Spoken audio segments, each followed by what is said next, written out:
States లో ఎంతో ఉత్కంఠ రేకెత్తించిన ఎమ్మెల్యే కోట ఎమ్మెల్సీ ఎన్నికలు చివరికి ఏకగ్రీవమయ్యాయి. ఆంధ్రప్రదేశ్, తెలంగాణలో వివిధ పార్టీలకు చెందిన 10 మంది అభ్యర్థులు నామినేషన్లు వేగా ఆ అభ్యర్థులంతా ఏకగ్రీవమైనట్లు ఎన్నికల అధికారులు ప్రకటించారు.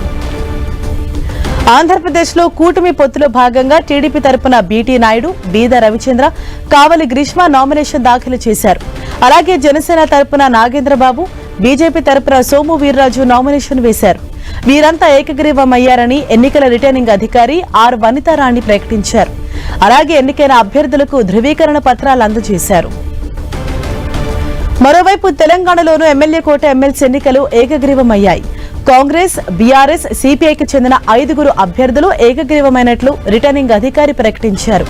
ఎమ్మెల్సీల నామినేషన్ ఉపసంహరణ గడువు నిన్నటితో ముగిసింది.